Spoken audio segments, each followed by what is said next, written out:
యష్ హీరోగా గీతా మోహన్ దాస్ దర్శకత్వంలో తెరకెక్కిన టాక్సిక్ మూవీపై ముందు నుంచి ఆడియన్స్లో సాలిడ్ అంచనాలు క్రియేట్ చేశాయి.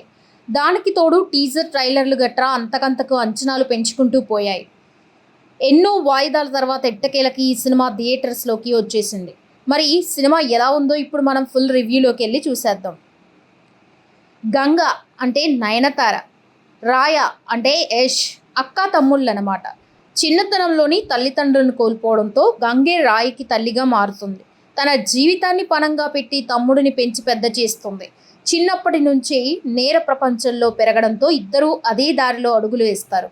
రాయాను గోవా నేర సామ్రాజ్యానికి అధిపతిగా చూడాలన్నది గంగ కల. ఆ లక్ష్యంతో అప్పటికే గోవాను ఏలుతున్న ఓ మాఫియా డాన్తో చేతులు కలుపుతుంది. అతని గ్యాంగ్లో రాయా కీలక వ్యక్తిగా ఎదుగుతాడు.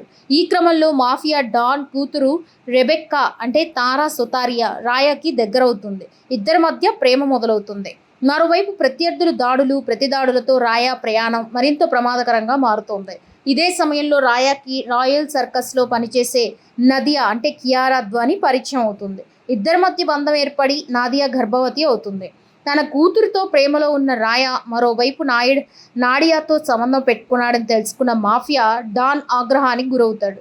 ఈ వ్యవహారం చివరికి రాయా చేతుల్లో మాఫియా డాన్ హత్యకు దారితీస్తుంది. అక్కడితో అసలు సమస్య మొదలవుతుంది. అనుకోని పరిస్థితుల్లో రాయా అక్క గంగ ప్రేయసి నదియా శత్రువుల చేతుల్లో చిక్కుకుంటారు. కడుపులో ఉన్న బిడ్డని చంపేస్తామని బెదిరించి నాడియా చేతిలోనే గంగను హత్య చేయిస్తారు.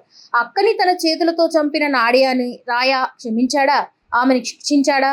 గంగ మరణం తర్వాత నాడియా జీవితం ఎలాంటి మలుపు తిరిగింది? తన అక్క చివరి కోరికను రాయా నెరవేర్చాడా? గోవా మాఫియా సామ్రాజ్యానికి చివరికి రాయా అధిపతిగా ఎదిగాడా అనేది థియేటర్లో మనం చూడాలి. సింపుల్గా చెప్పాలంటే టాక్సిక్ టెక్నికల్గా చాలా గొప్పగా కనిపించే సినిమా. విజువల్స్ గ్రాండియర్ విషయంలో మేకర్స్ ఎక్కడ రాజీ పడలేదు. పీరియడ్ సెట్టింగ్ని చాలా స్టైలిష్గా రూపొందించారు.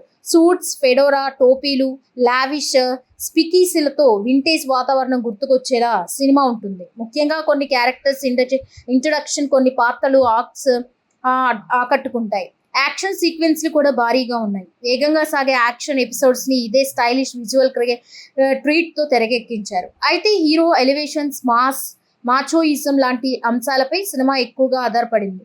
అప్పుడప్పుడు వాటిని విభిన్నంగా చూపించే ప్రయత్నం చేసిన ఆల్ఫా మేల్ హీరో అనే కాన్సెప్ట్ ఇప్పటికే చాలాసార్లు చూసినట్టుగా అనిపిస్తుంది. దీంతో కొన్ని చోట్ల బోర్ కొడుతుంది. టాక్సిక్ మొత్తంగా ఒక పెద్ద గందరగోళంగా మారిపోయింది.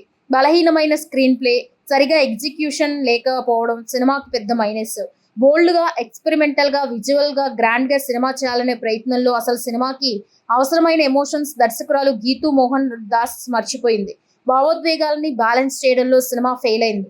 దీంతో చాలా సన్నివేశాలు ఓవర్గా గట్టిగా అనిపించి చివరికి ఆశించిన ప్రభావాన్ని ఇవ్వలేకపోయాయి. ఫీమేల్ రోల్స్కి మంచి ప్రాధాన్యత ఇచ్చారు, కానీ చివరికి సినిమా మొత్తం రోలర్ కోస్టర్పై హౌస్ ఆఫ్ కార్డ్స్ కట్టినట్టుగా కుప్పకూలిపోయింది. ఫస్ట్ హాఫ్ ఇంటర్వెల్ బ్లాక్, చివరి 20 నిమిషాలు ఇలా సినిమాలో చాలా కీలకమైన భాగాలు ప్రేక్షకుల సహనాన్ని పరీక్షిస్తాయి. యాక్షన్ ప్రపంచాన్ని దాటి ప్రేక్షకులపై ఎలాంటి ప్రభావం చూపడంలో టాక్సిక్ విఫలమైంది. రవి బస్రూర్ అందించిన సంగీతం కూడా కొన్ని చోట్ల క్లాసిక్ హాలీవుడ్, హాంకాంగ్ సినిమాల నుంచి స్ఫూర్తి పొందినట్టుగా అనిపిస్తుంది. అయితే అది కూడా ప్రేక్షకులు పూర్తిగా సినిమాలో లీనం చేయడంలో పెద్దగా ఇంపాక్ట్ క్రియేట్ చేయలేదు. టాక్సిక్ కొంతవరకు భరించగలిగేలా అనిపించడానికి ప్రధాన కారణం యష్. కేజీఎఫ్కి ముందు యష్ చేసిన సినిమాల్లో కనిపించిన చామ్, క్యారిజ్మా ఇప్పటికీ ఆయనలో అలాగే ఉన్నాయి. హీరోయిన్లలో ముఖ్యంగా కియారా అద్వానీ తన రోల్లో మంచి ఎమోషన్స్ చూపించింది. అసలు ఈమె నటన మాత్రం వేరే లెవెల్. ఇక అక్క పాత్రలో నయనతార కథలో కీలకంగా నిలిచింది. రాయా ప్రయాణంలో ఆమె పాత్ర చాలా ముఖ్యమైనది. అదేవిధంగా హూమా కురేషి, తారా సుతారియా, రుక్మిణి, వసంత్ కూడా తమ పాత్రలకి న్యాయం అయితే చేశారు.